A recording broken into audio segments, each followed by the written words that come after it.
Greater Noida का Nikki Bhati murder case शुरू से ही सुर्खियों में है। पहले इसे दहेज हत्या बताया गया। परिवार का आरोप था कि पति विपिन और उसका परिवार 36 लाख रुपए दहेज की मांग कर रहे थे और इसी वजह से निक्की को आग के हवाले कर दिया गया। लेकिन जब एफआईआर की कॉपी सामने आई तो कहानी बदल गई।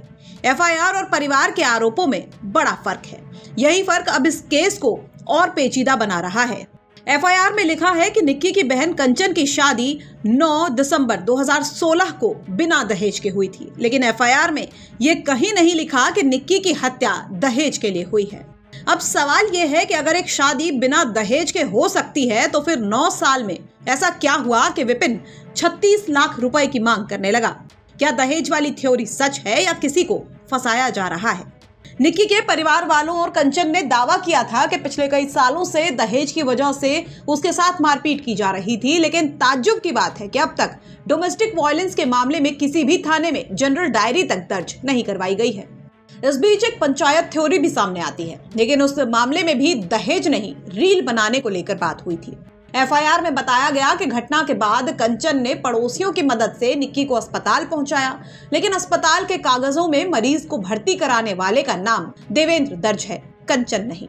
अब सस्पेंस यही है कि अगर कंचन अस्पताल ले गई तो फिर रिकॉर्ड में देवेंद्र का नाम क्यों है? घटना के बाद कंचन का कहना था कि उस समय वो बीमार थी और उसे डिप लगी हुई थी। अगर वो बीमार थी तो फिर निक्की को अस्पताल कैसे ले गई? ये उसकी अपनी ही बातों से मेल नहीं खाता।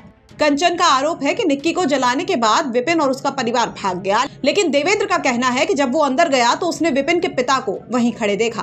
तो सच्चाई क्या है? परिवार भागा या वहीं मौजूद था?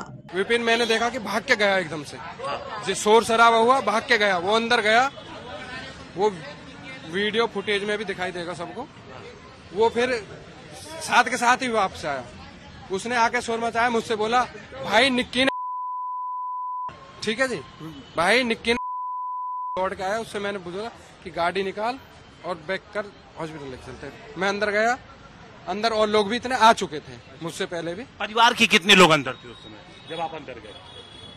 अंकल थे, विपिन था, मैं भी पहुंच गया। सब लोग अंदर मैं पहुंच गए थे और भी 2 लोग थे जो हैं यहाँ में मेरे साथ, जो मुझसे भी 1 सेकंड पहले पहुंच गए थे, जो लेके आए उतार के बॉडी। मतलब वो किसने बुझाई? फिर आग बुझ चुकी थी जब। अच्छा, बुझ चुकी जब मैं पहुंचा। जी, ठीक है। हाँ। ठीक है। फिर उसके बाद उसमें हम जो गाड़ी बैक करके लगा दी, गाड़ी में लेके चले गए। कहाँ पे गए? और फोर्टिस हॉस्पिटल। कौन कौन था? मैं था, विपिन के पिताजी थे, विपिन की माताजी थी और निक्की थी। तो निक्की बेहोश थी? नहीं, बातचीत करती गई थी। निक्की की मौत के पीछे का सच क्या है? क्या ये वाकई दहेज की हत्या है या फिर एफआईआर और बयानों के झोल से साफ है कि इसमें कोई गहरी साजिश छुपी है? हर खुलासा इस केस को और पेचीदा बना रहा है। असली कहानी अभी भी सस्पेंस बनी हुई है। ग्रेटर नोएडा से अरुण त्यागी की रिपोर्ट, यूपी तक।